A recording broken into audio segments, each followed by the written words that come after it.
DD Punjabi देख रहे सारे दर्शकों का प्रोग्राम खास खबर एक नज़र विच स्वागत।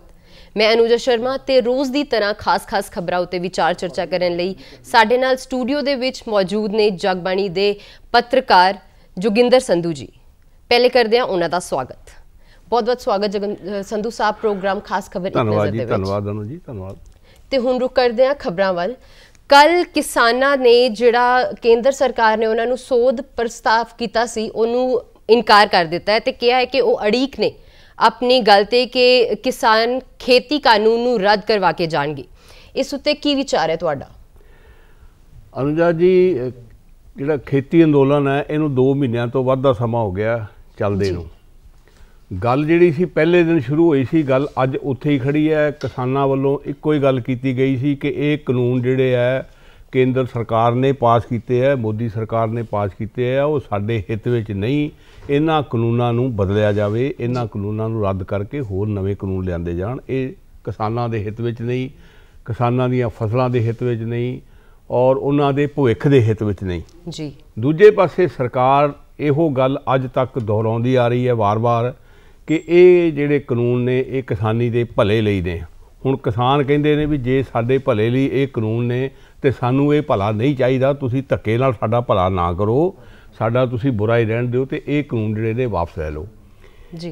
इस दौरान किसानां ने अपना अंदोलन जिहड़ा सी पहलां वख-वख सूबिਆਂ ਦੇ ਵਿੱਚ ਚੱਲ ਰਿਹਾ ਸੀ, सूबा पੱਧਰ ਦੇ ਉੱਤੇ ਫਿਰ ਉਹਨੂੰ ਦਿੱਲੀ ਦੇ ਉੱਤੇ ਕੇਂਦਰਿਤ ਕਰ ਦਿੱਤਾ ਗਿਆ ਔਰ 26 ਨਵੰਬਰ ਤੋਂ ਬਾਅਦ ਕਿਸਾਨਾਂ ਨੇ ਦਿੱਲੀ ਵਿੱਚ ਡੇਰੇ ਲਾ ਲਏ। ਉਦੋਂ ਤੋਂ ਲੈ ਕੇ ਹੁਣ ਤੱਕ 5-6 ਵਾਰ ਕਿਸਾਨਾਂ ਦੀ ਤੇ ਕੇਂਦਰ ਸਰਕਾਰ ਦੇ ਮੰਤਰੀਆਂ ਦੀ, ਕੇਂਦਰ ਸਰਕਾਰ ਦੀ ਜਿਹੜੀ ਹੈ ਵਾਰਤਾ ਆਪਸ ਵਿੱਚ ਗੱਲਬਾਤ ਹੋ ਚੁੱਕੀ ਹੈ ਜੀ।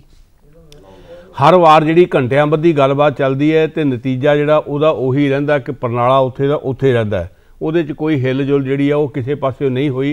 किसानां ने इक्को ही गल बार बार दोहराई है कि कानून रद्द किए जाण। सरकार उहदे विच कदी कोई चीज़ पेश करती है, कदी कुछ मंग रखती है, कदी कहिंदे असीं सुझाव इहदे विच सोध कर देंगे, कदी कहिंदे असीं MSP नूं बरकरार रखांगे, कदी कहिंदे असीं जिहड़ियां मंडियां वो भी एज इट इज रहणगीਆਂ जिवें कि पहलां सी चलदियां रहणगीਆਂ, असीं कुछ नहीं कर रहे। ਉਹਦੇ ਤੋਂ ਬਾਅਦ ਉਹਨਾਂ ਨੇ ਜਿਹੜਾ ਲਿਖਤੀ ਪ੍ਰਸਤਾਵ ਦਿੱਤਾ ਉਹਦੇ ਵਿੱਚ ਵੀ ਉਹਨਾਂ ਨੇ ਆਪਣੀਆਂ ਤਜਵੀਜ਼ਾਂ ਪੇਸ਼ ਕੀਤੀਆਂ ਜਿਹੜੀਆਂ ਲਗਭਗ ਇਸੇ ਦੇ ਦੁਆਲੇ ਆਲੇ ਦੁਆਲੇ ਘੁੰਮਦੀਆਂ ਸੀ। MSP ਦੇ ਦੁਆਲੇ ਤੇ ਜਿਹੜੀਆਂ ਮੰਡੀਆਂ ਨੇ, ਮਾਰਕੀਟ ਕਮੇਟੀਆਂ ਨੇ, ਉਹਨਾਂ ਦੇ ਦੁਆਲੇ ਇਹ ਗੱਲਾਂ ਕੀਤੀਆਂ ਗਈਆਂ। ਜਿਹੜੀ ਮੂਲ ਰੂਪ ਵਿੱਚ ਕਿਸਾਨ ਜਿਹੜੀ ਗੱਲ ਕਹਿੰਦੇ ਸੀ ਸਰਕਾਰ ਨੇ ਉਹ ਨੁਕਤਾ ਨਾ ਉਠਾਇਆ ਤੇ ਨਾ ਉਹਦੇ ਬਾਰੇ ਕੋਈ ਤਜਵੀਜ਼ ਰੱਖੀ ਹੈ। ਇਹੋ ਕਾਰਨ ਹੈ ਕਿ ਕਿਸਾਨਾਂ ਨੇ ਕਿਹਾ ਸਾਨੂੰ ਇਹ ਜਿਹੜੀਆਂ ਚੀਜ਼ਾਂ ਨੇ ਇਹ ਮਨਜ਼ੂਰ ਨਹੀਂ। ਪਹਿਲੀ ਗੱਲ ਇਹ ਹੈ ਕਿ MSP ਜਿਹੜਾ ਹੈ ਇਹਦੇ ਬਾਰੇ ਕਿਸਾਨ ਚਾਹੁੰਦੇ ਨੇ ਕਿ ਕੋਈ ਪੱਕਾ ਕਾਨੂੰਨ ਬਣੇ। ਸਰਕਾਰ ਉਹੋ ਜਿਹਾ ਕੋਈ ਕਾਨੂੰਨ ਬਣਾਉਣ ਲਈ ਤਿਆਰ ਨਹੀਂ। MSP ਬਾਰੇ ਪਹਿਲਾਂ ਵੀ ਕੋਈ ਕਾਨੂੰਨ ਨਹੀਂ, ਇਹ ਰਾਮ ਭਰੋਸੇ ਹੀ ਹੁਣ ਤੱਕ MSP ਚੱਲਦੀ ਆਈ ਹੈ। ਕਿਸੇ ਸੂਬੇ ਵਿੱਚ ਲਾਗੂ ਹੋ ਗਈ, ਕਿਸੇ 'ਚ ਨਹੀਂ ਲਾਗੂ ਹੋਈ, ਕਿਤੇ ਕਿਸਾਨਾਂ ਨੂੰ ਮੁੱਲ ਕਿਸੇ ਜਿਨਸ ਦਾ ਪੂਰਾ ਮਿਲ ਗਿਆ, ਕਿਸੇ ਦਾ ਨਹੀਂ ਮਿਲਿਆ। MSP ਬਾਰੇ ਨਾ ਕੋਈ ਕਾਨੂੰਨ ਪਹਿਲਾਂ ਸੀ, ਨਾ ਹੋਣਾ, ਨਾ ਸਰਕਾਰ ਲਿਆਉਣਾ ਚਾਹੁੰਦੀ ਹੈ, ਜਦੋਂ ਕਿ ਕਿਸਾਨ ਚਾਹੁੰਦੇ ਆ ਕਿ ਸਾਨੂੰ ਇਹ ਪੱਕਾ ਭਰੋਸਾ ਜਿਹੜਾ ਉਹ ਮਿਲਣਾ ਚਾਹੀਦਾ ਹੈ। ਦੂਜੀ ਗੱਲ ਉਹ ਇਹ ਚਾਹੁੰਦੇ ਆ ਕਿਸਾਨ ਕਿ ਇਹਦੇ ਵਿੱਚ ਜਿਹੜਾ ਪ੍ਰਾਈਵੇਟ ਸੈਕਟਰ ਹੈ ਉਹਦਾ ਬਹੁਤ ਜ਼ਿਆਦਾ ਦਖਲ ਨਾ ਹੋਵੇ, ਤਾਂ ਕਿ ਜਿਹੜੇ ਵਪਾਰੀ ਤਬਕਾ ਆ, ਜਿਹੜੇ ਕੰਪਨੀਆਂ ਆ, ਕੋਆਪਰੇਟਿਵ ਸੈਕਟਰ ਹੈ ਜਿਹੜਾ ਉਹ ਇਹਦੇ ਵਿੱਚ ਦਖਲ ਨਾ ਦੇਵੇ। ਪ੍ਰਾਈਵੇਟ ਜਿਹੜੇ ਮਾਰਕੀਟਰ ਹੈ ਉਹ ਇਹਦੇ ਵਿੱਚ ਦਖਲ ਦੇ ਕੇ ਉਹਨਾਂ ਦੀਆਂ ਜਿਨਸਾਂ ਨੂੰ ਆਪਣੀ ਮਰਜ਼ੀ ਦੇ ਨਾਲ ਖਰੀਦਣਗੇ, ਉਹਨਾਂ ਦਾ ਨੁਕਸਾਨ ਹੋਏਗਾ। ਉਹੀ ਚੀਜ਼ਾਂ ਸਸਤੀਆਂ ਖਰੀਦ ਕੇ ਕੱਲ੍ਹ ਨੂੰ ਉਹ ਮਹਿੰਗੇ ਭਾਅ ਜਿਹੜੇ ਪ੍ਰਾਈਵੇਟ ਵਪਾਰੀ ਹੈ ਉਹ ਉਹਨਾਂ ਨੂੰ ਵੇਚਣਗੇ। ਇਹ ਚੀਜ਼ ਇਹਦੇ ਵਿੱਚ ਨਹੀਂ ਹੋਣੀ ਚਾਹੀਦੀ। ਕਿਸਾਨਾਂ ਦੇ ਨੁਕਤੇ ਸਿਰਫ 2 ਹੀ ਹੈ ਕਿ ਇੱਕ ਉਹਨਾਂ ਨੂੰ ਜਿਨਸਾਂ ਦੀ ਜਿਹੜੀ ਕੀਮਤ ਹੈ ਉਹ ਪੱਕੇ ਤੌਰ 'ਤੇ ਉਹਨਾਂ ਨੂੰ ਦਿੱਤੀ ਜਾਵੇ ਕਿ ਇੰਨੀ ਕੀਮਤ ਤੁਹਾਨੂੰ ਮਿਲੇਗੀ। ਦੂਜਾ ਉਹਨਾਂ ਨੂੰ ਇਹ ਹੈ ਕਿ ਉਹਨਾਂ ਦੇ ਉਤਪਾਦ ਸਸਤੇ ਭਾਅ ਲੈ ਕੇ ਉਹਨਾਂ ਦਾ ਨੁਕਸਾਨ ਜਿਹੜਾ ਉਹ ਨਾ ਕੀਤਾ ਜਾਵੇ, ਉਹਨਾਂ ਨੂੰ ਵਾਜਬ ਕੀਮਤਾਂ ਮਿਲਣ, ਵਾਜਬ ਮੁੱਲ ਮਿਲੇ, ਉਹਨਾਂ ਦੇ ਨਾਲ ਕਿਸੇ ਤਰ੍ਹਾਂ ਦੀ ਧੋਖਾਧੜੀ ਨਾ ਹੋਵੇ। ਔਰ ਉਹਨਾਂ ਨੂੰ ਇਹ ਵੀ ਲੱਗਦਾ ਸੀ ਕਿ ਜੇ ਇਹ ਕਾਨੂੰਨ ਪਾਸ ਹੋ ਗਏ ਤਾਂ ਸਾਡੇ ਕੋਲੋਂ ਕੱਲ੍ਹ ਜਿਹੜੀ ਕੰਟਰੈਕਟ ਫਾਰਮਿੰਗ ਦੀ ਜਿਹੜੀ ਗੱਲ ਉਹਦੇ ਵਿੱਚ ਆ ਰਹੀ ਹੈ, ਕਿਤੇ ਸਾਡੇ ਕੋਲ ਸਾਡੀਆਂ ਜ਼ਮੀਨਾਂ ਜਿਹੜੀਆਂ ਉਹ ਨਾ ਖੁੱਸ ਜਾਣ। ਇਹ ਕਾਰਨ ਹੈ ਕਿ ਇਹ ਸਾਰੀਆਂ ਗੱਲਾਂ 'ਤੇ ਆ ਕੇ ਹੁਣ ਅੱਜ ਵੀ ਉਹੀ ਅੜਿੱਕਾ ਬਰਕਰਾਰ ਹੈ। ਕਿਸਾਨ ਉੱਥੇ ਹੀ ਖੜ੍ਹੇ ਹੈ ਕਿ ਸਾਡੀਆਂ ਜਿਹੜੀਆਂ ਮੰਗਾਂ ਉਹਨਾਂ ਬਾਰੇ ਸਰਕਾਰ ਨੇ ਕੋਈ ਤਵੱਕੋ ਨਹੀਂ ਦਿੱਤੀ, ਨਾ ਉਹਦੇ ਬਾਰੇ ਕੋਈ ਧਿਆਨ ਦਿੱਤਾ, ਨਾ ਕੋਈ ਭਰੋਸਾ ਦਿੱਤਾ ਹੈ। इस करके उन्होंने कहा कि असी हुण ये तजवीज़ां नूं मुद्दों रद्द करते हैं तो अगे अंदोलन उन्होंने तेज़ करने का ऐलान किया है जी। तो संधू साहब तुसीं गल कीती अंदोलन दी, उन्होंने कहा कि 12 तरीक तो वो अपना अंदोलन तेज़ कर देंगे तो वख-वख गतिविधियां करनगे। ਇਹਦੇ ਬਾਰੇ ਕੀ ਕਹਿੰਦੇ ਹੋ? ਬਿਲਕੁਲ ਠੀਕ ਹੈ। ਕਿਸਾਨਾਂ ਨੇ ਕਿਹਾ ਕਿ ਅਸੀਂ ਜਿਹੜੇ ਟੋਲ ਪਲਾਜ਼ੇ ਨੇ ਜੀ ਉਹਨਾਂ ਨੂੰ 12 ਤਰੀਕ ਨੂੰ ਜਿਹੜਾ ਉਹ ਫ੍ਰੀ ਕਰ ਦਿਆਂਗੇ, ਔਰ ਜਿਹੜੇ ਕੁਛ ਵਪਾਰਕ ਅਦਾਰੇ ਨੇ ਉਹਨਾਂ ਦੇ ਜਿਹੜੇ ਉਤਪਾਦ ਹੈ ਉਹਨਾਂ ਦਾ ਬਾਈਕਾਟ ਕੀਤਾ ਜਾਏਗਾ, ਔਰ ਸਾਰੇ ਦੇਸ਼ ਦੇ ਵਿੱਚ ਜਿਹੜੇ ਮੁਜ਼ਾਹਰੇ ਕੀਤੇ ਜਾਣਗੇ, ਔਰ ਦਿੱਲੀ ਚੱਲੋ ਦਾ ਜਿਹੜਾ ਉਹ ਸੱਦਾ ਦਿੱਤਾ ਜਾਏਗਾ ਸਾਰੇ ਦੇਸ਼ ਭਰ ਦੇ ਲੋਕਾਂ ਨੂੰ, ਤਾਂ ਕਿ ਦਿੱਲੀ ਦੇ ਵਿੱਚ ਹੋਰ ਜ਼ਿਆਦਾ ਇਕੱਠ ਕੀਤਾ ਜਾਵੇ ਔਰ ਹੋਰ ਜ਼ਿਆਦਾ ਜਿਹੜਾ ਉਹ ਸਰਕਾਰ ਦੇ ਉੱਤੇ ਪ੍ਰਭਾਵ ਪਾਇਆ ਜਾਵੇ, ਦਬਾਅ ਪਾਇਆ ਜਾਵੇ, ਤਾਂ ਕਿ ਜਿਹੜੀਆਂ ਇਹ ਮੰਗਾਂ ਜਿਹੜੀਆਂ ਉਹ ਮੰਨ ਲਈਆਂ ਜਾਣ। ਹੈਰਾਨਗੀ ਦੀ ਗੱਲ ਇਹ ਆ ਕਿ ਇੰਨਾ ਲੰਮੇ ਸਮੇਂ ਤੱਕ ਅੰਦੋਲਨ ਚੱਲਣ ਦੇ ਨਾਲ ਦੇਸ਼ ਦਾ ਕਰੋੜਾਂ ਨਹੀਂ ਅਰਬਾਂ ਦਾ ਨੁਕਸਾਨ ਹੋ ਰਿਹਾ ਹੈ। ਕੇਂਦਰ ਸਰਕਾਰ ਅੱਜ ਵੀ ਇਹਨੂੰ ਜੈਸੇ ਥੇ ਦੀ ਪੋਜੀਸ਼ਨ ਪਹਿਲਾਂ ਵਾਂਗ ਹੀ ਦੇਖ ਰਹੀ ਹੈ, ਉਹਦੇ ਵਿੱਚ ਕੋਈ ਉਹ ਟਸ ਤੋਂ ਮਸ ਨਹੀਂ ਹੋ ਰਹੀ। ਪੂਰੇ ਕੌਮਾਂਤਰੀ ਭਾਈਚਾਰੇ ਦੇ ਵਿੱਚ ਇਹ ਸੰਦੇਸ਼ ਜਾ ਰਿਹਾ ਹੈ, ਸਾਰੇ ਹੋਰ ਮੁਲਕਾਂ ਦੇ ਵਿੱਚ ਇਹ ਚੀਜ਼ ਜਾ ਰਹੀ ਹੈ, ਔਰ ਇੱਥੋਂ ਤੱਕ ਕਿ ਜਿਹੜੇ ਲੋਕ ਕਿਸਾਨ ਅੰਦੋਲਨ ਦੀ ਹਮਾਇਤ ਕਰਦੇ ਆ ਬਾਹਰਲੇ ਦੇਸ਼ਾਂ ਦੇ ਵਿੱਚ ਬੈਠੇ ਹੈ, ਉਹ ਉੱਥੇ ਆਪਣੇ ਆਪਣੇ ਦੇਸ਼ਾਂ ਦੇ ਵਿੱਚ ਵੀ ਮੁਜ਼ਾਹਰਾ ਕਰਕੇ ਇਹਦੇ ਨਾਲ ਹਮਦਰਦੀ ਦਾ ਪ੍ਰਗਟਾਵਾ ਕਰ ਰਹੇ ਨੇ, ਹਮਾਇਤ ਜਤਾ ਰਹੇ ਨੇ। ਔਰ ਇੱਕ ਸੰਦੇਸ਼ ਜਿਹੜਾ ਉਹ ਇਸ ਤਰ੍ਹਾਂ ਦਾ ਜਾ ਰਿਹਾ ਹੈ ਕਿ ਜਿਹੜੀ ਭਾਰਤ ਦੀ ਸਰਕਾਰ ਹੈ ਉਹ ਆਪਣੇ ਦੇਸ਼ ਦੇ ਵਿੱਚ ਠੀਕ ਢੰਗ ਦੇ ਨਾਲ ਜਿਹੜੀ ਉਹ ਸਥਿਤੀ ਨੂੰ ਕਾਬੂ ਕਰਨ ਦੇ ਵਿੱਚ ਅਸਫਲ ਰਹੀ ਹੈ, ਔਰ ਉਹ ਸੰਤੁਸ਼ਟ ਨਹੀਂ ਕਰ ਸਕੀ ਕਿਸਾਨਾਂ ਨੂੰ ਅੱਜ ਤੱਕ। ਇਹਦਾ ਜਿਹੜਾ ਸੰਦੇਸ਼ ਜਾ ਰਿਹਾ ਉਹ ਵੀ ਬਹੁਤ ਠੀਕ ਨਹੀਂ ਜਾ ਰਿਹਾ। ਤੇ ਜੇ 12 ਤਰੀਕ ਤੋਂ ਅੱਗੇ 12 ਨੂੰ 14 ਨੂੰ ਉਸ ਤੋਂ ਅੱਗੇ ਅੰਦੋਲਨ ਤੇਜ਼ ਹੁੰਦਾ ਹੈ, ਪਾਬੰਦੀਆਂ ਹੋਰ ਸਖਤ ਹੁੰਦੀਆਂ, ਲੋਕ ਹੋਰ ਜ਼ਿਆਦਾ ਉੱਥੇ ਜਾਂਦੇ ਹੈ, ਜਿਹੜੇ ਹਾਈਵੇ ਉਹਨਾਂ ਨੇ ਕਿਹਾ ਜਿਸ ਤਰ੍ਹਾਂ ਜੈਪੁਰ ਹਾਈਵੇ ਆ ਜਾਂ ਹੋਰ ਹਾਈਵੇ ਜਿਹੜੇ ਕਿਸਾਨਾਂ ਨੇ ਕਿਹਾ ਅਸੀਂ ਉਹ ਬੰਦ ਕਰ ਦੇਵਾਂਗੇ, ਉਹ ਬੰਦ ਕੀਤੇ ਜਾਂਦੇ ਆ, ਤਾਂ ਕੁਦਰਤੀ ਗੱਲ ਹੈ ਕਿ ਲੋਕਾਂ ਨੂੰ ਆਉਣ ਜਾਣ ਦੇ ਵਿੱਚ ਮੁਸ਼ਕਲ ਪੇਸ਼ ਆਵੇਗੀ, ਢੋਆ ਢੁਆਈ ਦੇ ਵਿੱਚ ਮੁਸ਼ਕਲ ਪੇਸ਼ ਆਵੇਗੀ, ਦੇਸ਼ ਦੇ ਕਾਰੋਬਾਰ ਦਾ ਹੋਰ ਨੁਕਸਾਨ ਹੋਵੇਗਾ। ਪਹਿਲਾਂ ਹੀ ਜੇ ਲੱਖਾਂ ਲੋਕ ਦਿੱਲੀ ਦੇ ਵਿੱਚ ਧਰਨਾ ਲਾ ਕੇ ਬੈਠੇ ਹੈ, ਉਹਦੇ ਨਾਲ ਵੀ ਜਿਹੜਾ ਉਹ ਬਹੁਤ ਨੁਕਸਾਨ ਹੋ ਰਿਹਾ। ਉਹ ਸਾਰੇ ਲੋਕ ਉੱਥੇ ਜਾ ਕੇ ਉਹ ਖਰਚ ਕਰ ਰਹੇ, ਕੁਛ ਕਮਾਈ ਨਹੀਂ ਕਰ ਰਹੇ, ਉਹਦੇ ਨਾਲ ਵੀ ਨੁਕਸਾਨ ਹੋ ਰਿਹਾ, ਉਹਨਾਂ ਦਾ ਆਪਣਾ ਵੀ ਨੁਕਸਾਨ ਹੋ ਰਿਹਾ, ਸੂਬਿਆਂ ਦਾ ਨੁਕਸਾਨ ਹੋ ਰਿਹਾ, ਦੇਸ਼ ਦਾ ਨੁਕਸਾਨ ਹੋ ਰਿਹਾ। ਸੋ ਇਸ ਗੱਲ ਪ੍ਰਤੀ ਕੇਂਦਰ ਸਰਕਾਰ ਨੂੰ ਛੇਤੀ ਤੋਂ ਛੇਤੀ ਧਿਆਨ ਦੇ ਕੇ ਇਸ ਦਾ ਨਿਪਟਾਰਾ ਕਰਨਾ ਚਾਹੀਦਾ ਹੈ ਕਿ ਜਿਸ ਤਰ੍ਹਾਂ ਵੀ ਹੋ ਸਕੇ ਕਿ ਇਸ ਅੰਦੋਲਨ ਨੂੰ ਹੋਰ ਲੰਮਾ ਜਿਹੜਾ ਨਾ ਉਹ ਨਹੀਂ ਚੱਲਣ ਦੇਣਾ ਚਾਹੀਦਾ, ਉਹ ਦੇਸ਼ ਦੀ ਸਿਹਤ ਵਾਸਤੇ ਠੀਕ ਨਹੀਂ ਜੀ।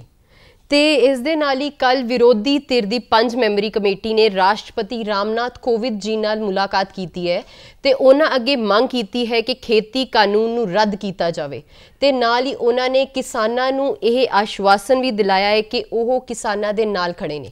ਇਸ ਉੱਤੇ ਕੀ ਕਹਿਣਾ ਚਾਹੁੰਦੇ ਹੋ? ਜਿੰਨੀਆਂ ਵੀ ਵਿਰੋਧੀ ਪਾਰਟੀਆਂ ਅਨੁਜਾ ਜੀ ਦੇਸ਼ ਦੀਆਂ ਉਹ ਤਕਰੀਬਨ ਕਿਸਾਨ ਅੰਦੋਲਨ ਦੀ ਹਮਾਇਤ ਵਿੱਚ ਨੇ ਜੀ। ਇਹਦੇ ਵਿੱਚ ਦੇਖੋ ਆਪਾਂ ਜੇ ਇਹ ਸੋਚੀਏ ਕਿ ਇਹਦੇ ਵਿੱਚੋਂ ਆਪਾਂ ਸਿਆਸਤ ਨੂੰ ਮਾਈਨਸ ਕਰ ਦਈਏ ਜਾਂ ਸਿਆਸਤ ਇਹਦੇ ਵਿੱਚ ਨਹੀਂ ਆਏਗੀ, ਸਿਆਸਤ ਵੀ ਇਹਦੇ ਵਿੱਚ ਆਉਂਦੀ ਹੈ, ਜਦੋਂ ਸਿਆਸੀ ਪਾਰਟੀਆਂ ਆਉਂਦੀਆਂ ਤਾਂ ਸਿਆਸਤ ਵੀ ਆਉਂਦੀ ਹੈ। ਇਹ ਮੁੱਦਾ ਕਿਉਂਕਿ ਬਹੁਤ ਜ਼ਿਆਦਾ ਜ਼ੋਰ ਫੜ ਗਿਆ ਹੈ, ਬਹੁਤ ਜ਼ਿਆਦਾ ਭਖਵਾਂ ਮੁੱਦਾ ਹੈ, ਇਸ ਕਰਕੇ ਜਿਹੜੀਆਂ ਵਿਰੋਧੀ ਪਾਰਟੀਆਂ ਉਹਨਾਂ ਨੂੰ ਇਹ ਲੱਗਦਾ ਹੈ ਕਿ ਜੇ ਅਸੀਂ ਕਿਸਾਨਾਂ ਦੀ ਹਮਾਇਤ ਕਰਾਂਗੇ ਤੇ ਸਾਨੂੰ ਕੱਲ ਨੂੰ ਇਹਦਾ ਲਾਹਾ ਵੀ ਮਿਲ ਸਕਦਾ ਹੈ।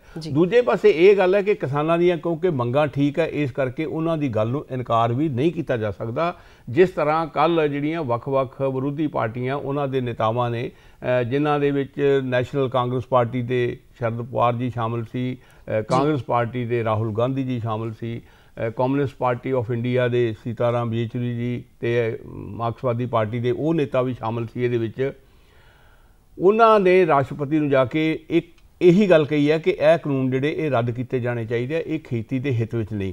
ਹੁਣ ਇੱਕ ਦੇਖਣ ਵਾਲੀ ਗੱਲ ਇਹ ਹੈ ਕਿ ਜੇ ਕਿਸਾਨ ਇਹ ਮੰਗ ਕਰ ਰਹੇ ਹੈ ਕਿ ਇਹ ਕਾਨੂੰਨ ਉਹਨਾਂ ਦੇ ਹਿੱਤ ਵਿੱਚ ਨਹੀਂ, ਖੇਤੀ ਦੇ ਹਿੱਤ ਵਿੱਚ ਨਹੀਂ, ਇਹ ਰੱਦ ਕੀਤੇ ਜਾਣ, ਤੇ ਜੇ ਵਿਰੋਧੀ ਪਾਰਟੀਆਂ ਉਹਨਾਂ ਦੀ ਹਮਾਇਤ ਕਰਦੀਆਂ ਤਾਂ ਉਹ ਇਸ ਤੋਂ ਵੱਖਰਾ ਕੋਈ ਏਜੰਡਾ ਪੇਸ਼ ਨਹੀਂ ਕਰ ਸਕਦੀਆਂ। ਉਹਨਾਂ ਨੇ ਇਸੇ ਸੇਧ ਦੇ ਵਿੱਚ ਹੀ ਗੱਲ ਕਰਨੀ ਹੈ ਕਿ ਇਹ ਕਾਨੂੰਨ ਜਿਹੜੇ ਉਹ ਰੱਦ ਕੀਤੇ ਜਾਣ। ਉਹ ਕੋਈ ਹੋਰ ਨਵੀਂ ਗੱਲ ਆਪਣੇ ਕੋਲੋਂ ਨਹੀਂ ਕਹਿ ਰਹੀਆਂ, ਨਾ ਹੀ ਉਹ ਕਰ ਸਕਦੀਆਂ, ਨਾ ਹੀ ਉਸ ਗੱਲ ਨੂੰ ਕਿਸਾਨ ਮਨਜ਼ੂਰ ਕਰਨਗੇ। ਇਸ ਕਰਕੇ ਵਿਰੋਧੀ ਪਾਰਟੀਆਂ ਜਿਹੜੀਆਂ ਉਹਨਾਂ ਨੇ ਵੀ ਉਹੀ ਗੱਲ ਕੀਤੀ ਹੈ ਜਿਹੜੀ ਕਿਸਾਨ ਕਰ ਰਹੇ ਹੈ, ਔਰ ਦੇਸ਼ ਭਰ ਦੇ ਵਿੱਚ ਸਾਰੀਆਂ ਥਾਵਾਂ ਦੇ ਉੱਤੇ ਇਸ ਚੀਜ਼ ਦਾ ਜਿਹੜਾ ਉਹ ਵਿਰੋਧ ਹੋ ਰਿਹਾ, ਤੇ ਉਹ ਇਸੇ ਸੇਧ ਦੇ ਵਿੱਚ ਹੀ ਹੋ ਰਿਹਾ ਜਿਸ ਢੰਗ ਦੇ ਨਾਲ ਕਿਸਾਨ ਕਹਿ ਰਹੇ ਆ ਕਿ ਸਾਨੂੰ ਇਹ ਕਾਨੂੰਨ ਨਹੀਂ ਚਾਹੀਦੇ, ਨਹੀਂ ਚਾਹੀਦੇ, ਨਹੀਂ ਚਾਹੀਦੇ। ਤੇ ਵਿਰੋਧੀ ਪਾਰਟੀਆਂ ਨੇ ਵੀ ਇਹੋ ਹੀ ਮੰਗ ਜਿਹੜੀ ਆ ਉਹ ਰਾਸ਼ਟਰਪਤੀ ਕੋਲ ਉਠਾਈ ਹੈ, ਤੇ ਰਾਸ਼ਟਰਪਤੀ ਨੇ ਉਹਨਾਂ ਨੂੰ ਭਰੋਸਾ ਦਿੱਤਾ ਹੈ ਕਿ ਅਸੀਂ ਵਿਚਾਰ ਕਰਾਂਗੇ। ਹਾਲਾਂਕਿ ਆਪਾਂ ਨੂੰ ਪਤਾ ਹੈ ਵੀ ਉਹਦੇ ਤੇ ਕਿੰਨਾ ਕੁ ਵਿਚਾਰ ਕੀਤਾ ਜਾਣਾ ਹੈ ਤੇ ਕਿਸ ਢੰਗ ਦਾ ਵਿਚਾਰ ਕੀਤਾ ਜਾਣਾ ਚਾਹੀਦਾ ਹੈ, ਉਹ ਨਹੀਂ ਹੋ ਰਿਹਾ। ਉਦੋਂ ਤੱਕ ਨਹੀਂ ਹੋਏਗਾ ਜਦੋਂ ਤੱਕ ਕੇਂਦਰ ਸਰਕਾਰ ਵੱਲੋਂ ਕੋਈ ਪਹਿਲ ਕਦਮੀ ਨਹੀਂ ਕੀਤੀ ਜਾਂਦੀ, ਕਿਉਂਕਿ ਆਖਰਕਾਰ ਰਾਸ਼ਟਰਪਤੀ ਨੇ ਵੀ ਉਸ ਦਿਸ਼ਾ 'ਚ ਕੰਮ ਕਰਨਾ ਜਿਸ ਦਿਸ਼ਾ ਵਿੱਚ ਕੇਂਦਰ ਸਰਕਾਰ ਕੰਮ ਕਰ ਰਹੀ ਹੈ। पर गल जिहड़ी वो इत्थे आके मुकदी है कि इस अंदोलन नूं हुण जिहड़ा वो विराम लगना चाहिए, बंद होना चाहिए, ये मसला हल होना चाहिए ताकि लोग आपो अपने घरां 'च लोग पहलां ही जिहड़े वो कोविड दे झंबे बैठे है ਉਹਦੇ ਨਾਲ बहुत ज़्यादा कारोबार प्रभावित होया ते हुण इस अंदोलन करके होर नुकसान जिहड़ा वो बर्दाश्त नहीं किया जा सकता जी। ਤੇ ਜਿੱਥੇ ਓਪੋਜੀਸ਼ਨ ਪਾਰਟੀਆਂ ਵੀ ਕਰ ਰਹੀਆਂ ਨੇ ਵਿਰੋਧ, ਉੱਥੇ ਹੀ ਲੋਕ ਆਪਣੇ ਆਪਣੇ ਸਤਰ ਤੇ ਆਪਣਾ ਗੁੱਸਾ ਜ਼ਾਹਿਰ ਕਰ ਰਹੇ ਨੇ, ਜਿਵੇਂ ਟਰਾਂਸਪੋਰਟਰਸ ਹੋ ਗਏ, ਆਮ ਲੋਕ ਹੋ ਗਏ, ਕਲਾਕਾਰ ਹੋ ਗਏ, ਲੇਖਕ ਹੋ ਗਏ, ਇਹ ਸਾਰੇ ਆਪਣੇ ਆਪਣੇ ਸਤਰ ਤੇ ਗੁੱਸਾ ਪ੍ਰਗਟ ਕਰ ਰਹੇ ਨੇ। ਬਹੁਤ ਸਾਰੇ ਸਾਹਿਤਕਾਰਾਂ ਨੇ ਵੀ ਇਹ ਕਿਹਾ ਹੈ ਕਿ ਉਹ ਆਪਣੇ ਅਵਾਰਡ ਵਾਪਸ ਕਰਨਗੇ। ਇਸ ਉੱਤੇ ਕੀ ਕਹਿਣਾ ਚਾਹੁੰਦੇ ਅਨੁਜਾ ਜੀ? ਜਿਹੜੀਆਂ ਸਾਰੀਆਂ ਧਿਰਾਂ ਨੇ ਦੇਸ਼ ਦੇ ਵਿੱਚ ਆਪਾਂ ਦੇਖੀਏ ਤਾਂ 70% ਲੋਕ ਸਿੱਧੇ ਜਾਂ ਅਸਿੱਧੇ ਤੌਰ ਤੇ ਕਿਸਾਨੀ ਦੇ ਨਾਲ ਜੁੜੇ ਹੋਏ ਆ, ਜਾਂ ਆਪਾਂ ਇਹ ਵੀ ਕਹਿ ਲਈਏ ਕਿ 100% ਲੋਕ ਹੀ ਕਿਸਾਨੀ ਦੇ ਉੱਤੇ ਨਿਰਭਰ ਹੈ। ਉਹ ਕਿਸ ਤਰ੍ਹਾਂ ਨਿਰਭਰ ਹੈ? ਕਿਉਂਕਿ ਰੋਟੀ ਖੇਤਾਂ 'ਚ ਪੈਦਾ ਹੋਣੀ ਹੈ ਤੇ ਹਰ ਕਿਸੇ ਬੰਦੇ ਨੇ ਰੋਟੀ ਖਾਣੀ ਹੈ, ਚਾਹੇ ਉਹ ਜਿਹੜਾ ਮਰਜ਼ੀ ਕੰਮ ਕਰਦਾ ਹੈ। ਜੇ ਇਸ ਖੇਤਰ ਦੇ ਵਿੱਚ ਕੋਈ ਹੰਗਾਮਾ ਹੁੰਦਾ, ਕੋਈ ਭੁਚਾਲ ਆਉਂਦਾ ਹੈ, ਕੋਈ ਸਥਿਤੀ ਉੱਪਰ ਥੱਲੇ ਹੁੰਦੀ ਹੈ ਤੇ ਉਹਦੇ ਨਾਲ ਸਾਰੇ ਲੋਕ ਜਿਹੜੇ ਉਹ ਕਿਤੇ ਨਾ ਕਿਤੇ ਪ੍ਰਭਾਵਿਤ ਹੋਣਗੇ। ਦੂਜੀ ਗੱਲ ਇਹ ਹੈ ਕਿ ਕਿਸਾਨ ਜਥੇਬੰਦੀਆਂ ਵੱਲੋਂ ਕੀਤੇ ਜਾ ਰਹੇ ਅੰਦੋਲਨ ਦੀ ਹਮਾਇਤ ਉਹਦੇ ਨਾਲ ਜੁੜੀਆਂ ਉਹ ਜਥੇਬੰਦੀਆਂ ਵੀ ਕਰ ਰਹੀਆਂ, ਜਿਹੜੀਆਂ ਸਿੱਧੇ ਤੌਰ ਤੇ ਚਾਹੇ ਜੁੜੀਆਂ ਚਾਹੇ ਅਸਿੱਧੇ ਤੌਰ ਤੇ ਜੁੜੀਆਂ। ਜਿਵੇਂ ਵਪਾਰੀ ਵਰਗ ਜਿਹੜਾ ਉਹ ਹੈ, ਆੜਤੀਆ ਐਸੋਸੀਏਸ਼ਨ ਹੈ, ਉਹ ਹੈ, ਜਿਹੜੇ ਟਰਾਂਸਪੋਰਟਰ ਹੈ, ਢੋਆ ਢੁਆਈ ਦਾ ਕੰਮ ਕਰਦੇ ਆ, ਉਹ ਬਹੁਤ ਸਾਰੀਆਂ ਜਿਨਸਾਂ ਨੂੰ ਇੱਧਰੋਂ ਉੱਧਰ ਲੈ ਕੇ ਜਾਂਦੇ ਆ, ਉਹ ਵੀ ਇਹਦੀ ਹਮਾਇਤ ਕਰ ਰਹੇ ਆ। ਹੁਣ ਜਿਹੜੇ ਕਲਾਕਾਰ ਹੈ, ਖਾਸ ਕਰਕੇ ਪੰਜਾਬ ਦੇ ਕਲਾਕਾਰ ਹੈ, ਉਹ ਵੀ ਮੈਦਾਨ ਵਿੱਚ ਨਿਤਰੇ, ਉਹਨਾਂ ਨੇ ਵੀ ਕਿਸਾਨਾਂ ਦੇ ਹੱਕ ਵਿੱਚ ਮੰਗ ਉਠਾਈ। ਫਿਰ ਬਹੁਤ ਸਾਰੇ ਲੋਕ ਜਿਨ੍ਹਾਂ ਨੂੰ ਕੌਮੀ ਅਵਾਰਡ ਜਿਨ੍ਹਾਂ ਨੂੰ ਮਿਲ ਚੁੱਕੇ ਆ ਪਹਿਲਾਂ, ਉਹਨਾਂ ਨੇ ਆਪਣੇ ਅਵਾਰਡ ਜਿਹੜੇ ਆ ਉਹ ਵਾਪਸ ਕਰਨ ਦਾ ਐਲਾਨ ਕੀਤਾ, ਵਾਪਸ ਮੋੜਨ ਲਈ ਗਏ ਵੀ, ਕੁਝ ਦੇ ਸ਼ਾਇਦ ਵਾਪਸ ਹੋ ਗਏ, ਕਈਆਂ ਦੇ ਵਾਪਸ ਨਹੀਂ ਹੋਏ। ਇਸੇ ਤਰ੍ਹਾਂ ਸਾਹਿਤ ਅਕੈਡਮੀ ਵੱਲੋਂ ਜਿਹੜੇ ਨਾਮਵਰ ਲੇਖਕਾਂ ਨੂੰ ਅਵਾਰਡ ਦਿੱਤੇ ਗਏ ਸੀ, ਉਹਨਾਂ ਨੇ ਵੀ ਕਿਹਾ ਕਿ ਅਸੀਂ ਵਾਪਸ ਕਰਨੇ ਆ। ਮਤਲਬ ਉਹ ਕਿਸੇ ਨਾ ਕਿਸੇ ਢੰਗ ਨਾਲ ਆਪਣਾ ਜਿਹੜਾ ਵਿਰੋਧ ਹੈ ਉਹ ਪ੍ਰਗਟ ਕਰ ਰਹੇ ਨੇ, ਗੁੱਸਾ ਜ਼ਾਹਰ ਕਰ ਰਹੇ ਨੇ, ਔਰ ਇਹ ਇਸ ਦੇ ਨਾਲ ਸਮੁੱਚੇ ਤੌਰ ਤੇ ਇੱਕ ਇਹ ਸੰਦੇਸ਼ ਜਾਂ ਇਹ ਗੱਲ ਕੇਂਦਰ ਸਰਕਾਰ ਤੱਕ ਪਹੁੰਚ ਰਹੀ ਹੈ, ਉਹਦੇ ਕੰਨਾਂ ਤੱਕ ਪਹੁੰਚ ਰਹੀ ਹੈ ਕਿ ਇਹ ਮੰਗਾਂ ਜਿਹੜੀਆਂ ਨੇ ਉਹ ਗਲਤ ਨੇ, ਕਿਸਾਨ ਜਿਸ ਤਰ੍ਹਾਂ ਕਹਿ ਰਹੇ ਆ, ਤੇ ਸਾਨੂੰ ਇਹ ਗੱਲ ਇਹਦੇ ਹੱਕ ਵਿੱਚ ਸਾਰੇ ਲੋਕ ਉੱਠ ਖੜੇ ਹੋਏ ਨੇ, ਤੇ ਇਸ ਕਰਕੇ ਕੇਂਦਰ ਸਰਕਾਰ ਨੂੰ ਇਹ ਮੰਗਾਂ ਛੇਤੀ ਤੋਂ ਛੇਤੀ ਮੰਨ ਲੈਣੀਆਂ ਚਾਹੀਦੀਆਂ ਨੇ ਜੀ। ਤੇ ਹੁਣ ਗੱਲ ਕਰਦੇ ਹਾਂ ਕੋਵਿਡ ਦੀ, ਜਿੱਥੇ ਕੋਵਿਡ ਦਾ ਕਾਰਨ ਪੂਰੀ ਦੁਨੀਆ ਦੇ ਵਿੱਚ ਬਹੁਤ ਚਿੰਤਾ ਦਾ ਸਮਾਂ ਚੱਲ ਰਿਹਾ ਆ, ਉੱਥੇ ਹੀ ਫਾਈਜ਼ਰ ਮੈਡੀਸਿਨ ਜਿਹੜੀ ਸੀਗੀ ਉਹਦੇ ਕੁਝ ਐਲਰਜੀ ਸਾਹਮਣੇ ਆਈਆਂ ਹੈ, ਤੇ ਭਾਰਤ ਬਾਇਓਟੈਕ ਤੇ ਨਾਲ ਹੀ ਸਿਰਮ ਇੰਸਟੀਟਿਊਟ ਦੀ ਜਿਹੜੀ ਮੈਡੀਸਿਨ ਸੀਗੀ ਉਹਨੂੰ ਐਮਰਜੈਂਸੀ ਯੂਜ਼ ਵਾਸਤੇ ਪਰਮਿਸ਼ਨ ਨਹੀਂ ਦਿੱਤੀ ਗਈ। ਇਸ ਨੂੰ ਕਿਸ ਤਰੀਕੇ ਨਾਲ ਸੋਚਦੇ ਹੋ ਤੁਸੀਂ? ਜਿਹੜਾ ਕੋਵਿਡ ਦਾ ਮਾਮਲਾ ਹੈ ਇਹ ਆਪਾਂ ਦੇਖਦੇ ਹਾਂ ਕਿ ਇਸ ਨੂੰ 1 ਸਾਲ ਹੋ ਗਿਆ ਲਗਭਗ। 1 ਸਾਲ ਦੇ ਵਿੱਚ ਕੌਮਾਂਤਰੀ ਪੱਧਰ ਤੇ ਅਤੇ ਦੇਸ਼ ਦੇ ਪੱਧਰ ਉੱਤੇ ਬਹੁਤ ਵੱਡਾ ਨੁਕਸਾਨ ਹੋਇਆ ਜੀ। ਜੇ ਆਪਾਂ ਦੁਨੀਆ ਦੀ ਗੱਲ ਕਰੀਏ ਤਾਂ 15 ਲੱਖ ਤੋਂ ਵੱਧ ਲੋਕ ਜਿਹੜੇ ਆ ਉਹ ਹੁਣ ਤੱਕ ਮਾਰੇ ਜਾ ਚੁੱਕੇ ਆ ਇਹਦੇ ਨਾਲ। ਭਾਰਤ ਦੇ ਵਿੱਚ ਵੀ 1.5 ਲੱਖ ਦੇ ਕਰੀਬ ਲੋਕ ਜਿਹੜੇ ਆ ਉਹ ਇਸ ਬਿਮਾਰੀ ਕਾਰਨ ਮੌਤ ਦੇ ਸ਼ਿਕਾਰ ਹੋ ਗਏ ਆ ਜੀ। ਇੱਕ ਗੱਲ ਤਾਂ ਇਹ ਹੈ ਕਿ ਹੁਣ ਭਾਰਤ ਦੇ ਵਿੱਚ ਪਿਛਲੇ ਕੁਝ ਸਮੇਂ ਤੋਂ ਜਿਹੜੀ ਕੇਸਾਂ ਦੀ ਗਿਣਤੀ ਹੈ ਉਹ ਲਗਾਤਾਰ ਹੌਲੀ ਹੌਲੀ ਉਹ ਘਟ ਰਹੀ ਹੈ, ਤੇ ਠੀਕ ਹੋਣ ਵਾਲਿਆਂ ਦੀ ਗਿਣਤੀ ਜਿਹੜੀ ਹੈ ਉਹ ਵੱਧ ਰਹੀ ਹੈ। 94-95% ਲੋਕ ਜਿਹੜੇ ਆ ਉਹ ਠੀਕ ਹੋ ਰਹੇ ਆ, ਔਰ ਜਿਹੜੀ ਬੀਤੇ ਦਿਨ ਜਿਹੜੀ ਗਿਣਤੀ ਆਈ ਹੈ, ਜਿਹੜੇ ਨਵੇਂ ਮਰੀਜ਼ ਆਏ ਆ ਉਹ 35,000 ਦੇ ਕਰੀਬ ਆਏ ਆ, ਜਦੋਂ ਕਿ ਠੀਕ ਹੋਣ ਵਾਲੇ ਜਿਹੜੇ ਆ ਉਹ 43-44,000 ਜਿਹੜੇ ਲੋਕ ਆ ਉਹ ਠੀਕ ਹੋਏ ਆ। ਇਹਦਾ ਮਤਲਬ ਜਿਹੜੇ ਪਹਿਲਾਂ ਕੁਝ ਲੋਕ ਜ਼ੇਰੇ ਇਲਾਜ ਸੀ, ਇਲਾਜ ਅਧੀਨ ਸੀ, ਉਹਨਾਂ 'ਚੋਂ ਵੀ ਕੁਝ ਲੋਕ ਠੀਕ ਹੋ ਕੇ ਚਲੇ ਗਏ। ਮਤਲਬ ਨਵੇਂ ਭਰਤੀ ਹੋਏ 35,000 ਤੇ ਪਹਿਲਾਂ ਵਾਲਿਆਂ ਦੇ ਵਿੱਚੋਂ ਜਿਹੜੇ ਸੀ 44-45,000 ਜਿਹੜੇ ਲੋਕ ਉਹ ਠੀਕ ਹੋ ਕੇ ਚਲੇ ਗਏ। ਇੱਕ ਚੰਗੀ ਗੱਲ ਤਾਂ ਇਹ ਹੈ ਕਿ ਠੀਕ ਹੋਣ ਵਾਲਿਆਂ ਦੀ ਗਿਣਤੀ ਜਿਹੜੀ ਆ ਉਹ ਨਵੇਂ ਮਾਮਲੇ ਆਉਣ ਨਾਲੋਂ ਵੱਧ ਰਹੀ ਹੈ। ਇਹਦਾ ਕਾਰਨ ਮਤਲਬ ਇਹ ਹੈਗਾ ਕਿ ਲੋਕ ਆਪਣੇ ਪੱਧਰ ਦੇ ਉੱਤੇ ਵੀ ਜਿਹੜੇ ਆ ਸੁਰੱਖਿਆ ਦੇ ਨਿਯਮ ਅਪਣਾ ਰਹੇ ਆ, ਸਰਕਾਰਾਂ ਵੱਲੋਂ ਵੀ ਇਹਦੀਆਂ ਪੇਸ਼ਬੰਦੀਆਂ ਕੀਤੀਆਂ ਗਈਆਂ। ਦੂਜੇ ਪਾਸੇ ਜਿਹੜੀ ਤੁਸੀਂ ਟੀਕੇ ਦੀ ਗੱਲ ਕੀਤੀ ਹੈ, ਕੋਵਿਡ ਟੀਕੇ ਦੀ, ਉਹਦੇ ਬਾਰੇ ਵੱਖ-ਵੱਖ ਕੰਪਨੀਆਂ ਜਿਹੜੀਆਂ ਉਹ ਟੀਕਾ ਤਿਆਰ ਕਰ ਰਹੀਆਂ। ਕੁਝ ਲੋਕਾਂ ਨੇ ਟੀਕਾ ਤਿਆਰ ਕਰ ਵੀ ਲਿਆ ਹੈ। ਕਿਤੇ ਕੱਲ੍ਹ ਇਹ ਵੀ ਖਬਰ ਆਈ ਸੀ ਕਿ ਇੰਗਲੈਂਡ ਦੇ ਵਿੱਚ ਉਹਨਾਂ ਨੇ ਇਸਤੇਮਾਲ ਵੀ ਕੀਤਾ ਹੈ, ਕੁਝ ਲੋਕਾਂ ਨੂੰ ਜਿਹੜਾ ਉਹ ਟੀਕਾ ਲਾਇਆ ਵੀ ਗਿਆ। हैदराबाद ਦੇ ਵਿੱਚ ਸਾਡੀ ਇੱਕ ਬਹੁਤ ਵੱਡੀ ਜਿਹੜੀ ਕੰਪਨੀ ਹੈ ਉਹ ਟੀਕਾ ਨਿਰਮਾਣ ਦੇ ਵਿੱਚ ਇਸ ਵੇਲੇ ਸਭ ਤੋਂ ਮੋਹਰੀ ਚੱਲ ਰਹੀ ਹੈ, ਔਰ ਬੀਤੇ ਦਿਨ ਉੱਥੇ ਵੱਖ-ਵੱਖ ਦੇਸ਼ਾਂ ਦੇ ਜਿਹੜੇ 60 ਡਿਪਲੋਮੈਟ ਹੈ ਉਹਨਾਂ ਨੇ ਜਾ ਕੇ ਸਥਿਤੀ ਦਾ ਜਾਇਜ਼ਾ ਲਿਆ ਉਸ ਕੰਪਨੀ ਦੇ ਵਿੱਚ ਕਿ ਉਹ ਜਿਹੜੀ ਸਥਿਤੀ ਹੈ ਉਹਦੀ ਟੀਕੇ ਦੀ ਉਹ ਕਿੱਥੋਂ ਤੱਕ ਪਹੁੰਚ ਗਈ। ਉਹਨਾਂ ਨੇ ਸੰਤੁਸ਼ਟੀ ਜ਼ਾਹਰ ਕੀਤੀ ਕਿ ਭਾਰਤ ਇੱਕ ਅਜਿਹਾ ਦੇਸ਼ ਹੈ ਜਿਹੜਾ ਇਸ ਮਾਮਲੇ ਵਿੱਚ ਸਭ ਤੋਂ ਅੱਗੇ ਨਿਕਲ ਗਿਆ, ਔਰ ਟੀਕਾ ਨਿਰਮਾਣ ਦੇ ਵਿੱਚ ਬਹੁਤ ਤੇਜ਼ੀ ਨਾਲ ਕੰਮ ਚੱਲ ਰਿਹਾ। ਇਸ ਤੋਂ ਸਿਰਫ ਭਾਰਤ ਨੂੰ ਨਹੀਂ, ਸਾਰੀ ਦੁਨੀਆ ਨੂੰ ਲਾਭ ਹੋਏਗਾ। ਜਿਸ ਤਰ੍ਹਾਂ ਅਮਰੀਕਾ ਦਾ ਜਿਹੜਾ ਟੀਕਾ ਬਿਲਕੁਲ ਆਖਰੀ ਸਟੇਜ ਦੇ ਵਿੱਚ ਹੈ, ਅਮਰੀਕਾ ਨੇ ਵੀ ਕਿਹਾ ਕਿ ਸਾਡਾ ਇਹ ਟੀਕਾ ਜਿਹੜਾ ਜਲਦੀ ਹੀ ਲੋਕਾਂ ਨੂੰ ਉਪਲਬਧ ਹੋਵੇਗਾ, ਅਸੀਂ ਵੱਖ-ਵੱਖ ਦੇਸ਼ਾਂ ਨੂੰ ਦੇਵਾਂਗੇ, ਭਾਰਤ ਨੂੰ ਵੀ ਦੇਵਾਂਗੇ। ਤੇ ਭਾਰਤ ਦੇ ਵਿੱਚ ਵੀ ਜਿਹੜਾ ਟੀਕਾ ਤਿਆਰ ਹੋ ਰਿਹਾ ਉਹ ਵੀ ਭਾਰਤ ਦੇ ਇਸਤੇਮਾਲ ਕਰਨ ਦੇ ਨਾਲ ਨਾਲ ਦੂਜੇ ਦੇਸ਼ਾਂ ਨੂੰ ਵੀ ਦਿੱਤਾ ਜਾਏਗਾ। ਇਹ ਵੀ ਇੱਕ ਚੰਗੀ ਗੱਲ ਹੈ ਜੇ ਟੀਕਾ ਜਿੰਨੀ ਜਲਦੀ ਹਾਲਾਂਕਿ ਇਸ ਬਾਰੇ ਕੋਈ ਪੱਕੀ ਤਰੀਕ ਜਿਹੜੀ ਹੈ ਉਹ ਨਿਸ਼ਚਿਤ ਨਹੀਂ ਕੀਤੀ ਗਈ ਕਿ ਕਿਸ ਦਿਨ ਤੋਂ ਟੀਕਾ ਲੱਗਣਾ ਸ਼ੁਰੂ ਹੋਏਗਾ ਜਾਂ ਕਿਸ ਦਿਨ ਤੋਂ ਆ ਜਾਏਗਾ ਭਾਰਤ ਦੇ ਵਿੱਚ, ਪਰ ਸੰਭਾਵਨਾਵਾਂ ਜਿਹੜੀਆਂ ਉਹ ਬਣ ਗਈਆਂ ਕਿ ਬਹੁਤ ਜਲਦੀ ਜਿਹੜਾ ਉਹ ਟੀਕਾ ਆ ਸਕਦਾ ਹੈ। ਜਿਸ ਤਰ੍ਹਾਂ ਜਿਹੜੇ ਮਰੀਜ਼ਾਂ ਦੀ ਗਿਣਤੀ ਘਟ ਰਹੀ ਹੈ, ਜੇ ਟੀਕਾ ਵੀ ਆ ਜਾਂਦਾ ਹੈ ਤੇ ਲੱਗਦਾ ਹੈ ਕਿ ਕਿਤੇ ਨਾ ਕਿਤੇ ਇਸ ਭਿਆਨਕ ਬਿਮਾਰੀ ਦੇ ਉੱਤੇ ਕਾਬੂ ਪਾਉਣ ਦੇ ਵਿੱਚ ਸਫਲਤਾ ਮਿਲ ਸਕਦੀ ਹੈ। ਇਹ ਦੇਸ਼ ਲਈ ਉਨਾ ਹੀ ਚੰਗਾ ਹੋਏਗਾ ਜਿੰਨੀ ਜਲਦੀ ਇਸ ਨੂੰ ਕਾਬੂ ਕਰ ਲਿਆ ਜਾਵੇਗਾ ਜੀ। ਤੇ ਆਤਮ ਨਿਰਭਰ ਭਾਰਤ ਦੇ ਤਹਿਤ ਸਰਕਾਰ ਨੇ 23,000 ਕਰੋੜ ਤੋਂ ਵੱਧ ਦੀ ਰਕਮ ਜਾਰੀ ਕੀਤੀ ਹੈ ਕਿ ਜੋ ਬੇਰੋਜ਼ਗਾਰ ਜਨਤਾ ਹੈ ਉਹਦੇ ਕੰਮ ਆਵੇ ਇਹ ਰਕਮ। ਹਾਂਜੀ ਜੀ। ਇਹ ਗੱਲ ਮੈਡਮ ਇਸ ਤਰ੍ਹਾਂ ਹੈ ਕਿ ਕਰੋਨਾ ਕਾਲ ਦੌਰਾਨ ਜੀ ਬਹੁਤ ਸਾਰੇ ਲੋਕਾਂ ਦਾ ਰੁਜ਼ਗਾਰ ਖੁੱਸ ਗਿਆ, ਬਹੁਤ ਸਾਰੇ ਲੋਕਾਂ ਦਾ ਰੁਜ਼ਗਾਰ ਬੰਦ ਹੋ ਗਿਆ, ਲੋਕਾਂ ਨੂੰ ਆਪਣੀਆਂ ਨੌਕਰੀਆਂ ਛੱਡ ਕੇ ਘਰ ਬਹਿਣਾ ਪਿਆ। ਤੇ ਸਰਕਾਰ ਨੇ ਇਹ ਗੱਲ ਸਮਝ ਕੇ ਕਿ ਇਹਨਾਂ ਲੋਕਾਂ ਦਾ ਬਹੁਤ ਜ਼ਿਆਦਾ ਨੁਕਸਾਨ ਹੋਇਆ, ਉਹਨਾਂ ਨੂੰ ਕਿਸੇ ਨਾ ਕਿਸੇ ਢੰਗ ਦੇ ਨਾਲ ਕੋਈ ਜਿਹੜੀ ਆ ਉਹ ਆਰਥਿਕ ਸਹਾਇਤਾ ਦਿੱਤੀ ਜਾਵੇ। ਇਸ ਬਾਰੇ ਪਹਿਲਾਂ ਵੀ ਕਈ ਸਕੀਮਾਂ ਜਿਹੜੀਆਂ ਸੀ ਉਹ ਉਹਨਾਂ ਬਾਰੇ ਐਲਾਨ ਕੀਤਾ ਗਿਆ। ਹਾਲਾਂਕਿ ਅਮਲ ਵਿੱਚ ਕਿਹੜੀ ਸਕੀਮ ਆਈ ਹੈ ਇਸ ਦਾ ਅਜੇ ਤੱਕ ਇਹ ਨਹੀਂ, ਪਰ ਹੁਣ ਜਦੋਂ ਸਰਕਾਰ ਨੇ ਇਹ ਐਲਾਨ ਕੀਤਾ ਕਿ 23,000 ਕਰੋੜ ਰੁਪਏ ਦੀ ਰਾਸ਼ੀ ਸਿਰਫ ਇਸ ਮਕਸਦ ਲਈ ਦਿੱਤੀ ਜਾ ਰਹੀ ਹੈ ਕਿ ਜਿਹੜੇ ਲੋਕ ਕਰੋਨਾ ਕਾਲ ਦੌਰਾਨ ਪ੍ਰਭਾਵਿਤ ਹੋਏ ਨੇ, ਜਿਨ੍ਹਾਂ ਦਾ ਰੁਜ਼ਗਾਰ ਖੁੱਸਿਆ ਹੈ, ਜਿਨ੍ਹਾਂ ਦੀ ਰੋਜੀ ਰੋਟੀ ਖੁੱਸੀ ਹੈ, ਇਹਦੇ ਨਾਲ ਉਹਨਾਂ ਲੋਕਾਂ ਨੂੰ ਮਦਦ ਦਿੱਤੀ ਜਾਵੇ। ਬਹੁਤ ਚੰਗੀ ਗੱਲ ਹੈ ਕਿਉਂਕਿ ਲੋਕਾਂ ਵਾਸਤੇ ਇੱਕ ਸਵਾਲ ਇਹ ਪੈਦਾ ਹੋ ਗਿਆ ਸੀਗਾ ਕਿ ਉਹ ਆਪਣੀ ਜਿਹੜੀ ਰੋਜੀ ਰੋਟੀ ਉਹ ਕਿਸ ਤਰ੍ਹਾਂ ਚਲਾਉਣ, ਜਿਹੜੇ ਆਪਣੇ ਪਰਿਵਾਰ ਹੈ ਉਹਨਾਂ ਨੂੰ ਕਿਸ ਤਰ੍ਹਾਂ ਪਾਲਣ, ਆਪਣੀਆਂ ਜਿਹੜੀਆਂ ਰੋਜ਼ਾਨਾ ਦੀਆਂ ਲੋੜਾਂ ਨੇ ਉਹਨਾਂ ਨੂੰ ਕਿਸ ਤਰ੍ਹਾਂ ਪੂਰੀਆਂ ਕਰਨ। ਹਾਲਾਂਕਿ ਸਰਕਾਰ ਵੱਲੋਂ ਇਹ ਜਿਹੜਾ ਪੈਸਾ ਦਿੱਤਾ ਜਾਂਦਾ ਹੈ ਇਹ ਕਿਸ ਤਰ੍ਹਾਂ ਪਹੁੰਚਦਾ ਹੈ, ਕਿੰਨਾ ਲੋਕਾਂ ਤੱਕ ਪਹੁੰਚਦਾ ਹੈ, ਕਿਵੇਂ ਪਹੁੰਚਦਾ ਹੈ, ਇਹ ਆਉਣ ਵਾਲੇ ਸਮੇਂ 'ਚ ਦੇਖਣ ਵਾਲੀ ਗੱਲ ਹੋਏਗੀ। ਪਰ ਇੱਕ ਚੰਗਾ ਹੁੰਗਾਰਾ ਜਿਹੜਾ ਉਹ ਮਿਲ ਸਕਦਾ ਜਾਂ ਲੋਕਾਂ ਨੂੰ ਆਸ ਬਚ ਸਕਦੀ ਹੈ ਕਿ ਸਰਕਾਰ ਸਾਡੇ ਬਾਰੇ ਸੋਚ ਰਹੀ ਹੈ।